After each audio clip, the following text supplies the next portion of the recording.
Jon Stewart is turning on the Democrats, even as Jen Psaki covers up for an abuser like Doug Emhoff, Kamala Harris's husband. The news on him is he's an abuser, and she's helping him cover it up. I'm Doug TenNapel. This is the Doug TenNapel channel. Welcome to Doug in Exile. We've already seen them announce this, which I think is a great thing. Here's Jon Stewart. Watch the audience's response. Remember, these are a bunch of Democrats. I've been leaning towards Kamala Harris because of her impressive resume and her ability to switch from Indian to black like that. Oh, like that. He's turned on her. Just wait till he sees how bad this interview is with Jen Psaki, covering up for the first gentleman, Doug Emhoff, who the news just came out on the Daily Mail that he smacked around an ex-girlfriend, might have punched her to a point of she spun around, according to reports. They have multiple eyewitnesses that have corroborated this now, multiple things.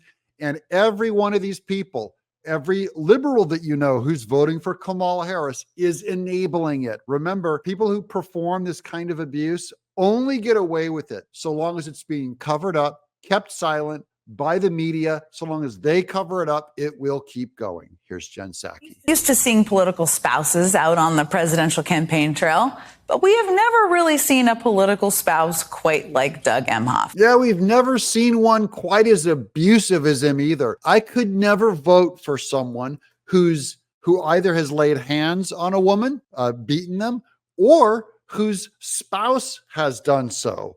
And that means I can still vote for Trump because of he and Melania have never hit someone. But we can't vote for Kamala Harris because we can't say the same about her. In many ways, he's an unlikely force on the campaign trail. I mean, he left a massively successful career in entertainment law when he became second gentleman. And he did that to avoid any conflict of interest. How refreshing. How refreshing. What a lie. He didn't leave to prevent a conflict of interest. He left because he hit that girl during a Cannes Film Festival event when he was drunk. And she called a friend, terrified that he got in the car with her and was going to do more damage to her. And then he hit her so hard that he spun her around. That's why my favorite comment on this Jen Psaki video comes from right here on YouTube. It says, the interview was so hard-hitting that it spun me around. Also been an important part, or an interesting part of how people have talked about your role here is how your role has reshaped the perception of masculinity. And I'm not sure you planned on that. This is their, oh, he's a sensitive guy. All the guys that try to be sensitive, they're 10 times more abusive and the gruff, harsh, stoic men. Real men don't hit women. These wussy feminists do, and wussy feminists cover for them. The entire party does.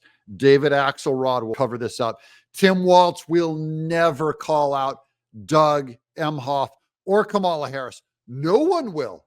MSNBC won't, because they know that the abuse will go on so long as they keep quiet about this. So shh. But you are an incredibly supportive spouse. Has that been an evolution for you? And do you think that's part of the role you might play as first gentleman?